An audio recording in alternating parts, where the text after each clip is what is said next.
Welcome to everyone. स्वागत है आप सभी का सिविल इंजीनियरिंग के इस न्यू लेक्चर में।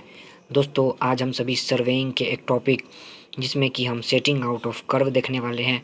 ये कर्व चैप्टर का एक बहुत ही इम्पोर्टेंट टॉपिक है। इस टॉपिक में हम सभी देखने वाले हैं कि how to set out of curve by offset from long chord method. तो चलिए दोस्तों हम इसे ये वीडियो हमारा बहुत ही इम्पोर्टेंट होने वाला है क्योंकि यह टॉपिक बहुत सारे एग्ज़ाम में पूछा जाता है। तो दोस्तों इस टॉपिक को मैं बहुत ही अच्छी तरीके से समझाने जा रहा हूँ और आपको इसका एक कंप्लीट नोट्स भी प्रोवाइड करूँगा जिससे कि आप इस क्वेश्चन को आसानी से समझ सके और एग्ज़ाम में इसे अच्छी तरीके से लिख सके। तो चलिए दोस्तों देर न करते हुए स्टार्ट करते हैं। तो offset from long chord method यानी कि इस मेथड में मेनली ऑफसेट कैलकुलेट किया जाता है लॉन्ग कॉर्ड जो होता है कर्व में उसके माध्यम से। तो देखते हैं आखिर की होगा क्या। यहाँ मैंने लिखा है let A B and B C be two tangents meeting at a point B with deflection angle phi. The following are the data calculated for setting out the curve. दोस्तों मैं सबसे पहले आप सभी को इसका एक डायग्राम दिखाऊंगा जिसके माध्यम से आप इस पूरे कंसेप्ट को आसानी से समझ पाएंगे। तो चलिए सबसे पहले हम उस डायग्राम को देख लेते हैं। तो दोस्तों ये हमारा कर्व का डायग्राम है। इस कर्व में दिखाया गया है कि ए बी और बी सी दो टेंजेंट हैं, एक दूसरे को बी पॉइंट पर क्रॉस करते हैं। तो दोस्तों दो टेंजेंट जहाँ पे एक दूसरे को क्रॉस करते हैं वहाँ पे एक एंगल बनता है। इस एंगल को डिनोट किया था फाई से। इस एंगल को ही कहा जाता है डिफ्लेक्शन एंगल। इसके साथ साथ कर्व में ये टेंजेंट की जो दो पॉइंट होती है उसको मिलाने वाली रेखा को ही कहा जाता है, ये जो डिस्टेंस है इसे ही कहा जाता है लॉन्ग कॉर्ड। इसके साथ साथ ये जो कर्व बन रहा है इसे कहा जाता है कर्व लेंथ। और दोस्तों इसके बाद ये जो पहला है पॉइंट T1 इसे कहा जाता है टेंजेंट पॉइंट। और ये जो T2 है इसे कहा जाता है सेकेंड टेंजेंट पॉइंट या लास्ट टेंजेंट पॉइंट। और इसके बाद दोस्तों ये है हमारा मिडल ऑर्डिनेट। तो देखते हैं हम आखिर इस मेथड में क्या क्या करने वाले हैं। तो चलिए स्टार्ट करते हैं। अब मैंने यहाँ लिख रखा है the tangent length is calculated according to the formula R tan phi by two. दोस्तों आप सभी को पता ही होगा कि टेंजेंट की लेंथ कैलकुलेट करने के लिए एक फार्मूला होती है R tan phi by two, जहाँ पे आर है radius of the curve and phi है हमारा डिफ्लेक्शन एंगल। तो दोस्तों ये टेंजेंट लेंथ कितनी दूर तक होती है या ये टेंजेंट लेंथ है क्या, तो हम सबसे पहले ये समझते हैं। ये जो हमारे दोस्तों डिस्टेंस है T1 से लेके B तक इसे ही कहा जाता है टेंजेंट लेंथ। यहाँ से लेके यहाँ तक की दूरी इसे ही कैलकुलेट किया जाता है R tan phi by two से। अब मैंने यहाँ पर लिख रखा है tangent T1 and T2 are marked. ये टेंजेंट पॉइंट जो है T1 और T2 वो कर्व पे मार्क कर लिया जाता है। और उस मैंने लिखा है the length of the curve is calculated according to the formula pi R phi upon 180 degree.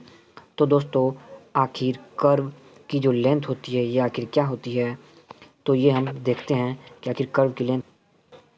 दोस्तों हमारे ये जो डिस्टेंस है यहाँ से लेके यहाँ तक यही है कर्व लेंथ हमारा। इस कर्व लेंथ को हम कैलकुलेट करते हैं pi R phi upon 180 degree से। और उसके बाद the chainage of T1 and T2 are found out. तो दोस्तों T1 और T2 की जो चेनेज है वो हमें फाउंड आउट करनी है। तो आखिर ये चेनेज आखिर है क्या वो हम पहले देख। मान लीजिए हमारे इस कर्व का कोई एक इनिशियल पॉइंट T1 था। तो ये चेनेज ऑफ T1 अगर मैं कहूँ तो इसका मतलब ये होगा कि ये जो पॉइंट है ए से लेके T तक की जो दूरी है यही हुई चेनेज ऑफ T1। और इसके बाद यदि मैं कहूँ कि चेनेज ऑफ T2 तो इसका मतलब ये हुआ कि ये पहले डिस्टेंस यहाँ तक का और उसमें यदि हम कर्व की ये लेंथ जोड़ देते हैं तो हमारा चेनेज ऑफ T1 निकल जाता है। नेक्स्ट है the length of the long chord is calculated two R sine phi by two. तो मैंने जो आपको बताया था कि ये कर्व है यहाँ पे T1 थी और यहाँ पे T2 थी, इन दोनों को जो मिलाते हैं तो हमारा ये आया था लॉन्ग कॉर्ड। इस लॉन्ग कॉर्ड को हम कैलकुलेट करते हैं two R sine phi by two से। यहाँ पे फाइव जो है दोस्तों हमारी वो डिफ्लेक्शन एंगल। अब है the long chord is divided into two equal half, the half left half and the right half. Here the curve is symmetry in the both halves. तो हम देखते हैं कि आखिर किस प्रकार ये सिमेट्री होती है और ये लेफ़्ट और राइट हाफ। ये जो दोस्तों हमारी ये लॉन्ग कॉर्ड जो है उसे हम इस बी पॉइंट को अगर ओ से मिलाते हैं तो हमारा ये जो था ये लॉन्ग कॉर्ड वो एक लेफ़्ट हाफ और एक राइट हाफ में डिवाइड हो जाती है।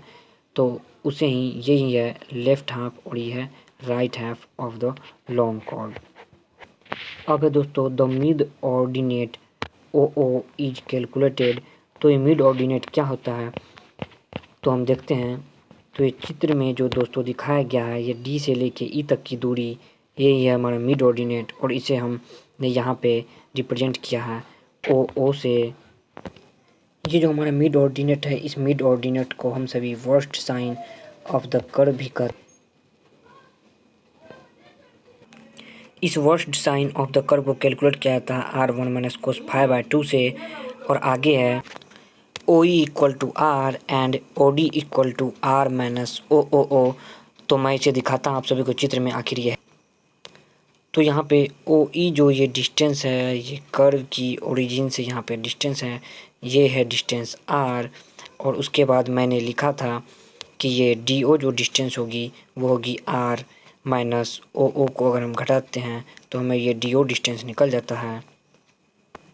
अब है from triangle O T one D जिसमें कि O T one square O D का square plus T one D की स्क्वायर के बराबर होगी। अभी मैंने दिखाया आप सभी को ये ओ टी जो होगा ये चित्र में वो होगा आर स्क्वायर के बराबर। तो मैं चित्र में आपको इसे अच्छी तरीके से समझा देता हूँ। तो ये है हमारा त्रिभुज ओ टी वन डी। यह एक राइट एंगल ट्रायंगल है। इसमें इस हाइपोटेन्यूस का स्क्वायर इसके स्क्वायर और इसके स्क्वायर के बराबर हो जाएगा। इसलिए ओ टी वन बराबर है आर के तो आर स्क्वायर और ओ डी को हम लिख सकते हैं आर माइनस ओ की square plus T one D को हम लिख सकते हैं L/2 यानी कि half of the long chord. और उसके बाद जब हम इसे सॉल्व करते हैं तो हमारा ये आर माइनस ओ जीरो को हम यहीं पे रहने देते हैं और इस आर स्क्वायर में से हम L/2 के स्क्वायर को घटा सकते हैं। तो अब ये जो यहाँ पे स्क्वायर थी इस स्क्वायर को यदि हम इधर लाते हैं तो ये रूट के अंदर आ जाएगा और हो जाएगा R minus O equals to root under R square minus L/2 की स्क्वायर।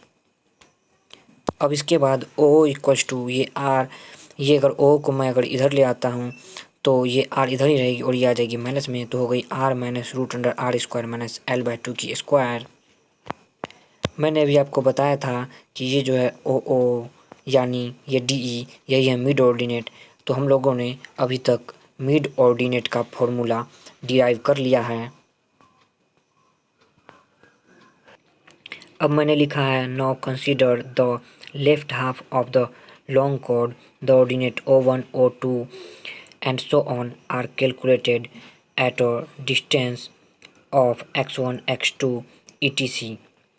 तो मैंने यहाँ पे आप लोगों को दिखाया है कि ये जो हमारा लेफ़्ट हाफ ऑर्डिनेट है वहाँ पे हम पहला जैसे x1 की दूरी पे पहला ऑर्डिनेट लेंगे उसके बाद फिर x2 की दूरी पे दूसरा ऑर्डिनेट लेंगे फिर x3 की दूरी पे तीसरा ऑर्डिनेट लेंगे। ये सभी जो दूरी हमारी x1 x2 x3 वो सभी दूरी हमारी इस डी पॉइंट से कैलकुलेट हो रही है लेफ्ट साइड की ओर। अब आगे होगी the formula for the calculation of ordinate is deduced as follow. लेट P be a point at a distance x from D, then P1 equals to OX is the required ordinate। आप चित्र में देख सकते हैं कि मैंने यहाँ पर एक पॉइंट लिया है P जो कि D से x डिस्टेंस की दूरी पर है और ये जो ऑर्डिनेट बना है इसे मैंने रिप्रेजेंट किया है OX से। अब एक लाइन P1 P2 जो है वो इस लॉन्ग कॉर्ड T1 T2 के पैरेलल यहाँ पे ड्रॉ किया गया है। वो P1 P2 यानी कि इस ट्रायंगल में ये हमारा परपेंडिकुलर इसलिए ये है H की स्क्वायर हो जाएगी इस P1E के स्क्वायर और ये P2O के स्क्वायर के सम के बराबर। इसलिए OP1 का स्क्वायर OP2 के स्क्वायर और P1 P2 के स्क्वायर इन दोनों के सम के बराबर ये होगा।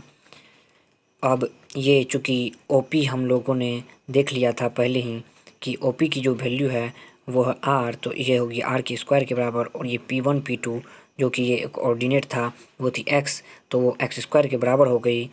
और अब उसके बाद ये जो है OP2 की स्क्वायर वो हो जाएगी R minus OO plus OX के होल स्क्वायर के बराबर। तो ये दोस्तों आखिर हुई कैसे, ये मैं आपको दिखाने जा रहा हूँ। तो जैसा कि मैंने यहाँ पे लिख रखा है कि OP2 equals to R minus OO plus OX, मैं इसे आपको चित्र में अच्छी तरह से देख के समझा। तो यहाँ मुझे निकालनी थी OP2 की डिस्टेंस, जो कि ये है हमारी, हमें ये डिस्टेंस कैलकुलेट करना है। तो इस डिस्टेंस को कैलकुलेट करने के लिए यदि मैं यहाँ पे पूरे इस OE डिस्टेंस यानी कि OE जो कि हमारे R के बराबर है, उस R में से अगर हम ये OO को घटा देते हैं तो हमारा यहाँ तक का पहले डिस्टेंस निकल जाएगा। और इस डिस्टेंस में यदि OX जोड़ देते हैं तो हमें यहाँ तक की टोटल डिस्टेंस आसानी से मिल जाएगी। तो इसलिए मैंने इसे इस रूप में लिखा है। अब उसके बाद जब इसको हम कैलकुलेट करते हैं तो हमारा ये R स्क्वायर में से X स्क्वायर घट जाएगा और ये इधर आ जाएगा। और उसके बाद आगे जब हम यहाँ पे देखें तो हमें ये जो स्क्वायर था हमारा, ये स्क्वायर इधर रूट के अंदर आ चुका है। तो हम यहाँ पे देख सकते हैं कि ये जो हमारा OX था और इन दोनों को अगर हम इधर लाते हैं तो यहाँ पे माइनस में हो जाएगा। तो उसके बाद हमें OX यानी कि किसी भी ऑर्डिनेट जो हमें कि X डिस्टेंस पर कैलकुलेट करना है, उस X डिस्टेंस जो कि D से कुछ डिस्टेंस पे होगी, उस ऑर्डिनेट को यदि हमें कैलकुलेट करना है तो हमारा ये फॉर्मूला है OX root equals to root under R square minus X square minus कोष्ट में R माइनस OO। यहाँ पे OO मिड ऑर्डिनेट है। तो दोस्तों मैंने यहाँ पे लिखा है the ordinate for the right half are similar to these obtain for the left hand. Left hand के लिए जिस प्रकार हमने ऑर्डिनेट कैलकुलेट किया था उसी प्रकार हम राइट हैंड के लिए भी कैलकुलेट कर सकते हैं। तो दोस्तों मुझे उम्मीद है कि ये वीडियो आप सभी को अच्छी तरीके से समझ में आ गया होगा। तो दोस्तों मिलते हैं हम सभी अगले वीडियो में, जहाँ पे कि हम सभी सिविल इंजीनियरिंग के एक नया लेक्चर देखेंगे।